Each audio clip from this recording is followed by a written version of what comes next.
ஜோதிடர் ஆவதற்கு சில குறிப்பிட்ட கிரக நிலைகள் ஜாதகத்தில் இருக்க வேண்டும்.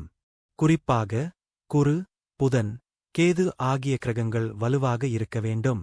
மேலும் லக்னாதிபதி சுப கிரகத்துடன் கூடி பலம் பெற்று இருக்க வேண்டும். 2, 4, 7, 11 ஆகிய இடங்களில் சுப கிரகங்கள் இருந்தால் ஜோதிடராக ஆவதற்கான வாய்ப்பு அதிகம். குரு, புதன், கேது ஆகிய கிரகங்கள் வலுவாக இருந்தால் அந்த ஜாதகர் ஜோதிடராக ஆவதற்கான வாய்ப்பு அதிகம். ஜோதிடராக இருக்க நிறைய புத்தகங்கள், விதிகள், விதிவிலக்குகள் ஆகியவற்றை படித்து அதை நன்றாக ஞாபகத்தில் வைத்துக்கொண்டு ஜாதகங்கள் பார்க்க வேண்டும். ஜோதிடராக இருக்க பலன்களை எடுத்து சொல்லி புரிய வைக்கும் திறன் இருக்க வேண்டும். லக்னாதிபதி சுபகிரகத்துடன் கூடி பலம் பெற்று 2ஆம் இடத்தில் குரு, 4ஆம் இடத்தில் சுக்கிரன், 7ஆம் இடத்தில் சந்திரன், 11ஆம் இடத்தில் செவ்வாய் இருக்கும் அமைப்பை காமிய யோகம் என்பார்கள். இந்த யோகம் 52 வயதுக்கு மேல் 7 வருடம் வரை நடந்து ஜாதகரை பிரபலமானவராக மாற்றும். ஜோதிடராக குரு அல்லது புதன் அல்லது கேது பலமாக இருக்க வேண்டும். இதனுடன் 2, 4, 9ஆம் இடத்தில் தொடர்புடன் இருத்தல் நலம். இதனுடன் 10ஆம் இடத்தில் தொடர்பிருந்தால் ஜோதிடம் தொழிலாக அமையும்.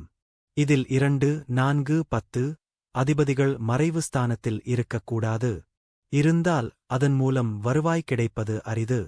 2ஆம் இடத்தில் வாக்கு, செல்வம், குடும்பம் ஆகியவற்றைக் குறிக்கும். 4ஆம் இடத்தில் வாக்கு, கல்வி, வாகனம், வீடு, உறவு, தாய், செல்வம் ஆகியவற்றைக் குறிக்கும். 9ஆம் இடத்தில் ஆன்மீகம், தந்தை, மேற்படிப்பு, பட்டங்கள், புகழ், தூரபயணம் ஆகியவற்றைக் குறிக்கும்.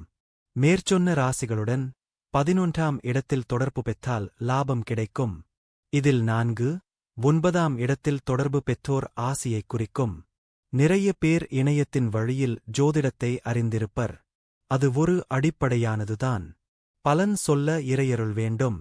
அதற்கு 9ஆம் இடத்தில் மேற்சொன்ன ராசிகளுடன் தொடர்பிருந்தால் நன்மை பயக்கும்.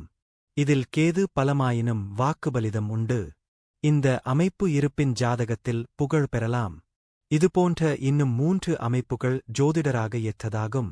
கும்பம், சிம்மம், கன்னி, தனுசு, கடகம் ராசிக்காரர்கள் பெரும்பான்மையாக ஜோதிடராக மிளிர்வர். இது பொது விதி.